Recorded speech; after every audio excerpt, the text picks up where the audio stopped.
미국에서 이런 장면은 처음 봅니다. 근로자들이 점심시간마다 이런 열기를 보이다니요. 잡채밥 하나예요. 지난주 미시간주 디트로이트 외곽의 한 대형 자동차 공장에서 벌어진 K푸드 이벤트. 아무도 예상하지 못한 일이 일어났습니다. 특별 식단으로 제공된 한국식 잡채밥이 현장의 분위기를 단숨에 바꿔놓은 건데요. 처음에는 단순한 이벤트일 뿐이었지만 이 작은 시도가 수백 명의 노동자들의 마음을 움직였고 그 현장을 취재하러 온 CNN 기자 마이클 스콧의 인생까지 바꿔놓을 줄은 아무도 몰랐습니다. 그리고 그가 잡채밥 한 그릇에서 느낀 것은 단순한 맛이 아니었습니다. 한 끼의 식사가 어떻게 한 민족의 철학을 말해줄 수 있을까요? 오늘은 그 사연을 집중 조명해보겠습니다. 안녕하세요.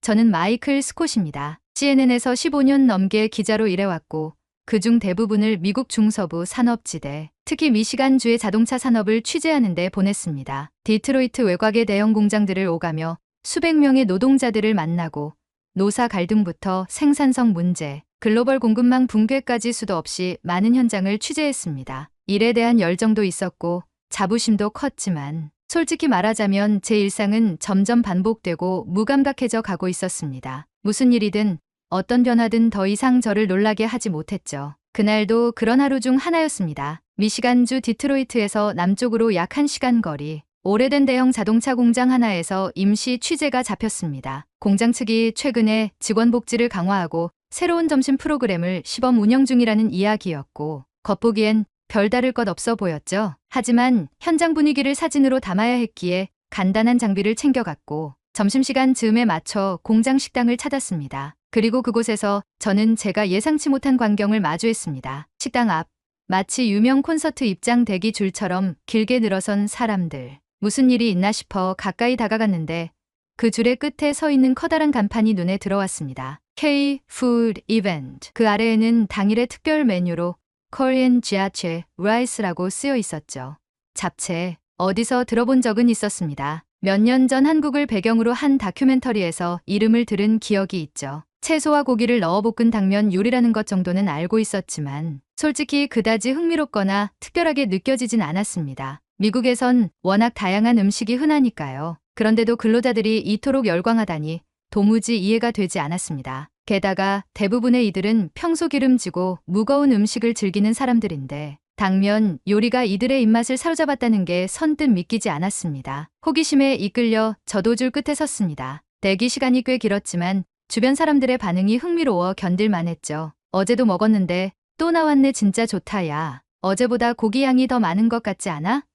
잡채의 소스가 제대로 배었어. 이번엔 등등. 웃으며 대화를 나누는 이들의 얼굴엔 생기가 돌았고 평소에 딱딱하고 피곤한 표정은 보이지 않았습니다. 드디어 제 차례가 되어 그 잡채밥이라는 음식을 받아들었을 때 저는 일단 냄새부터 맡아봤습니다. 고소한 참기름 향이 났고 익숙하면서도 어딘가 이국적인 냄새였습니다. 한 숟갈을 입에 넣자마자 느껴진 건 상상 이상으로 풍부한 맛의 층이었습니다. 당면은 쫄깃했고 각종 채소들은 아삭하면서도 간장 양념과 절묘하게 어우러졌습니다. 소고기와 버섯의 감칠맛은 그야말로 압도적이었고 입 안에서 하나하나의 재료가 각자 자기 역할을 하면서도 완벽한 조화를 이루고 있었죠. 정말 놀라웠습니다. 단순히 맛있다는 차원을 넘어서 이 음식이 가진 밸런스와 구조, 그리고 그 안에 담긴 정성이라는 게 느껴졌습니다. 미국에서 흔히 접하는 패스트푸드나 대량 생산된 식단과는 차원이 달랐습니다. 이건 마치 누군가가 한 사람 한 사람을 생각하며 정성껏 만든 누군가의 손길과 마음이 담긴 음식이었습니다. 그때 처음으로 저는 문득 이런 생각이 들었습니다. 이게 단순한 음식일까? 왜 이렇게 많은 사람들이 이 한 그릇의 밥을 통해 웃고 이야기하며 힘을 얻는 걸까? 그동안 산업, 수치, 정책, 갈등만 보던 저에게 음식이라는 작은 매개가 사람과 삶의 본질을 이야기하고 있다는 사실은 굉장히 생소하면서도 깊은 울림을 주었습니다. 그리고 이 평범한 한 그릇의 잡채밥은 제 인생에서 가장 강렬한 이야기의 시작점이 되었습니다. 저는 그날 이후 매일같이 그 공장 식당에서 제공되는 메뉴를 확인했습니다. 혹시라도 또 잡채밥이 나올까 싶어서였고 동시에 그날 느꼈던 감정이 단순한 착각이 아니었는지를 확인하고 싶었습니다. 그런데 이상하게도 아무리 맛있는 음식이 나와도 그날의 감동은 다시 찾아오지 않았습니다. 저는 그 감정을 붙잡고 싶었고 그 감동의 뿌리가 무엇인지 알고 싶었습니다. 도대체 왜 잡채라는 요리가 저를 이토록 흔들었을까? 무엇이 그리도 특별했던 걸까? 저는 이해하고 싶었습니다. 그래서 저는 자료를 찾아보기 시작했습니다. 잡채라는 단어로 구글 검색을 시작했고 관련된 한국 요리 영상들을 유튜브에서 찾아보기 시작했습니다. 잡채는 조선시대 궁중요리였다는 말도 있었고 잔치상이나 명절에 자주 오르는 음식이라는 설명도 있었습니다. 그것도 놀라웠지만 저를 더욱 사로잡은 것은 잡채를 만드는 과정이었습니다. 각 재료를 따로 볶아야 하고 간을 맞추는데도 세심한 담박이 필요하다는 걸 알게 되면서 저는 한 가지를 깨달았습니다. 이건 단순한 볶음국수가 아니라 배려와 조화를 담은 요리라는 점이었습니다. 하나의 팬에 마구 섞어 넣는 방식이 아니라 각각의 재료가 자기만의 맛과 색을 유지한 채로 하나의 조화를 이루는 것. 이건 음식이 아니라 삶에 대한 태도였습니다. 그 순간 제 머릿속에 문득 한국이라는 나라가 궁금해졌습니다. 도대체 어떤 사람들이 이런 음식을 만들고 먹으며 살아가는 걸까? 저는 한국인에 대해 잘 알지 못했습니다. 지금까지 한국 관련 뉴스는 대부분 반도체 산업, 북한 문제, K-팝 열풍 같은 큰 주제들 뿐이었고 생활이나 문화에 대한 관심은 거의 없었습니다. 그러나 잡채라는 작은 요리가 제 시선을 완전히 바꿔놓았습니다. 그래서 저는 결심했습니다. 직접 한국에 가보자고. 이 음식이 탄생한 땅을, 이 음식을 만들어낸 사람들을 직접 보고 느껴보자고. 단순한 취재가 아닌 제가 경험한 그 감동의 뿌리를 찾아 떠나는 여행이었습니다. 저는 회사에 짧은 개인 휴가를 신청했고 이유는 단순하게 적었습니다. 문화 취재 관련 개인 연구. 다행히 상사는 별말 없이 수락해 주었습니다. 아마도 그 역시 제 눈빛에서 뭔가 달라진 걸 느꼈는지도 모르겠습니다. 한국행 비행기 표를 예약하고 저는 생전 처음으로 한국이라는 나라에 발을 디딜 준비를 시작했습니다. 비행기 티켓을 받은 그 순간부터 저는 설레기 시작했습니다. 지금껏 수없이 많은 국가를 출장으로 다녔지만 이렇게 가슴이 뛰는 건 처음이었습니다. 한국행 비행기를 탄 순간부터 저는 마치 다른 세계로 향하는 기분이었습니다. 창밖으로 보이는 구름 위에서 저는 두근거리는 마음을 다잡으려 애썼습니다. 단순히 음식 하나 때문에,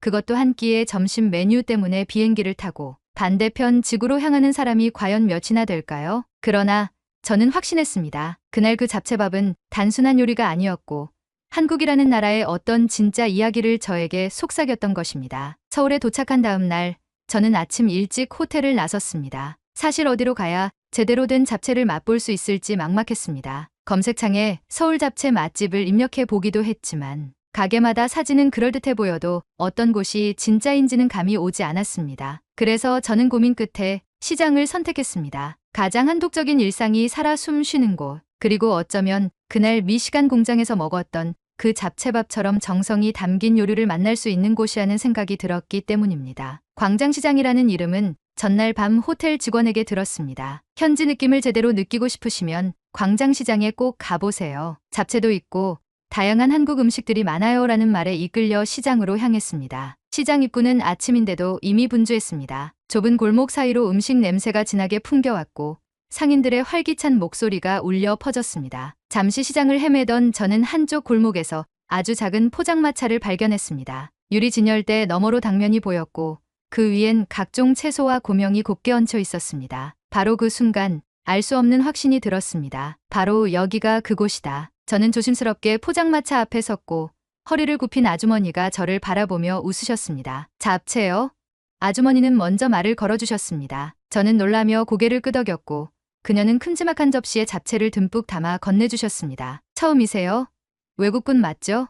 그녀는 웃으며 물었습니다. 저는 짧게 Yes, first time. It looks amazing. 이라고 대답했고 그녀는 손으로 가볍게 제 어깨를 두드리며 많이 드세요. 힘내요. 라고 말했습니다. 그 말 한마디에 저는 순간 울컥했습니다. 무언가 알 수 없는 따뜻함이 밀려들어왔고 저는 자리를 찾아 조용히 앉아 그 잡채를 천천히 한 젓가락씩 집어 먹기 시작했습니다. 첫 입을 입에 넣는 순간 저는 전율을 느꼈습니다. 미국 공장에서 먹었던 그것보다 더 진한 간장의 향과 불맛이 배어든 고기의 풍미, 채소들이 내는 아삭한 식감까지 하나도 놓치지 않고 저를 감싸 안았습니다. 특히 당면의 쫄깃함과 고기와 채소의 균형은 마치 서로 대화를 나누듯 입 안에서 조화를 이루고 있었습니다. 이건 요리가 아니라 예술이었습니다. 아니, 한국인의 삶 그 자체였습니다. 저는 혼자 중얼거렸습니다. 이건 정말 사람의 정성이 그대로 담긴 음식이야. 그렇게 한 접시를 다 비우고 나서도 저는 한참을 자리에 앉아 있었습니다. 입 안에서 사라진 맛보다 가슴속에 남은 감정이 너무 진해서 쉽게 일어날 수가 없었습니다. 그 순간 저는 다시금 확신했습니다. 이 음식은 단지 맛으로 먹는 게 아니었습니다. 누군가의 삶, 철학, 마음가짐을 담아낸 삶의 언어였습니다. 며칠 후 저는 서울대학교 인근에 위치한 한국음식문화연구소의 이현정 교수님을 만나게 되었습니다. 사전에 연락을 드렸고 제가 CNN 기자로서 한국 음식에 깊은 감동을 받았다고 말씀드리자 흔쾌히 시간을 내주셨습니다. 교수님의 연구실은 책과 자료들로 가득했으며 한쪽 벽엔 한국 전통 음식의 재료와 유래를 정리한 포스터가 붙어 있었습니다. 교수님은 저를 보자 반갑게 맞이하시며 따뜻한 차를 권하셨습니다. 제가 잡채와 관련된 개인적인 경험을 이야기하자 교수님은 조용히 고개를 끄덕이며 깊이 있는 시선으로 말씀하셨습니다. 아셨겠지만 잡채는 한국인의 삶의 방식과 닮아 있습니다. 각각의 재료가 각자의 맛과 모양을 유지하면서도 하나의 맛을 이뤄야 하거든요. 이건 단순히 조리법이 아니라 한국인의 정신이에요. 다름을 인정하면서도 조화를 추구하는 마음, 그것이죠. 그 말이 제 가슴을 깊숙이 울렸습니다. 저는 미국에서 다름은 종종 갈등의 이유였고 효율보다 분리가 강조되는 문화 속에서 살아왔습니다. 하지만 한국인의 음식, 특히 잡채는 정반대의 철학을 품고 있었습니다. 모두가 달라도 함께 어우러질 수 있다는 믿음. 저는 그 철학이야말로 지금 우리 사회가 가장 필요로 하는 메시지라는 생각이 들었습니다. 다음날 저는 서울 북촌의 한 전통 가정식 식당을 찾았습니다. 온라인에서 현지인 추천이 많았고 잡채도 함께 제공된다는 정보를 보고 찾아간 곳이었습니다. 식당은 고즈넉한 한옥 형태였고 내부는 따뜻한 조명과 나무 향으로 가득했습니다. 메뉴판에는 영어가 거의 없었지만 저는 자신감 있게 직원에게 잡채 있는 세트 하나 주세요라고 말했습니다. 문제는 그때부터 시작됐습니다. 직원은 살짝 난감한 표정을 짓더니 굳은 얼굴로 고개를 끄덕였습니다. 저는 뭔가 잘못 말했나 싶었지만 대수롭지 않게 넘겼습니다. 곧 식사가 나왔고 저는 잡채를 포함한 여러 반찬들을 앞에 두고 설레는 마음으로 젓가락을 들었습니다. 그러나 식사를 시작하고 얼마 지나지 않아 옆 테이블에 앉아있던 중년 남성이 저를 흘낏 보더니 뭔가를 웅성거렸습니다. 직원에게 뭔가 불만을 이야기하는 듯 보였고 직원은 당황한 얼굴로 저를 힐끗 보았습니다. 그 순간 저는 처음으로 낯선 시선을 온몸으로 느꼈습니다. 아무 일도 하지 않았는데 이상한 긴장감이 퍼졌습니다. 식사를 마치고 계산대로 향했을 때 아까 그 직원은 낮은 목소리로 말했습니다. 손님 아까 드신 잡채는 예약 손님용 특별 메뉴였어요. 말씀드려야 했는데 외국 분이시라 그냥 드린 거예요. 순간 얼굴이 화끈 달아올랐습니다. 예약 손님 전용 메뉴를 몰랐고 나는 그걸 아무렇지도 않게 요구해서 주변 사람들에게 불쾌감을 준 것이었습니다. 저는 사과하며 계산을 마치고 빠르게 식당을 나왔지만 마음은 꽤나 무거웠습니다. 걷는 내내 머릿속이 복잡했습니다. 나는 그냥 잡채가 좋아서 시켰을 뿐인데 내가 무례한 외국인처럼 보였을까?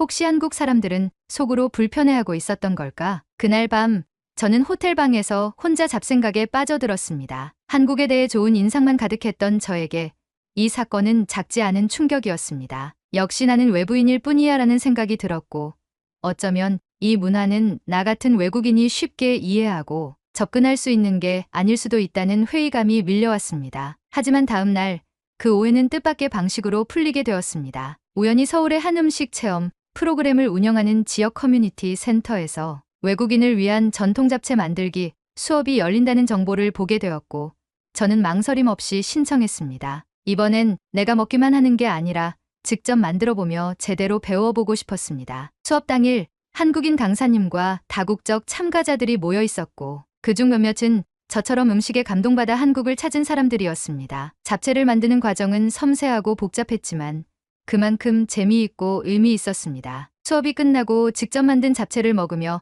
강사님께 조심스레 어제의 일을 말씀드렸습니다. 그러자 그녀는 미소를 지으며 말했습니다. 그런 일 있을 수 있어요. 한국인도 예약 메뉴 모르고 시키면 그런 오해 생기죠. 하지만 걱정 마세요. 한국은 외국인에게 닫힌 나라가 아니에요. 오히려 이렇게 오신 분들 정말 환영해요. 잡채처럼요. 다 다르지만 같이 있으면 더 맛있잖아요. 그 말을 들은 순간 저는 말없이 고개를 끄덕였습니다. 눈앞에 있는 잡채가 더 이상 음식이 아니었습니다. 그것은 한국이라는 문화를 제 마음에 다시 조화롭게 자리 잡게 해준 고마운 상징이었습니다. 한 번의 오해를 통해 저는 더 깊은 이해에 다다를 수 있었고 한국이 진정 어떤 곳인지를 온몸으로 깨닫게 되었습니다. 서울에서의 마지막 날 아침 저는 창밖의 햇살을 바라보며 한참을 멍하니 서 있었습니다. 일주일 남짓한 짧은 시간이었지만 이곳에서의 경험은 제 인생 어느 출장보다 깊은 인상을 남겼습니다. 처음에는 단순한 음식에 끌려 시작된 여정이었지만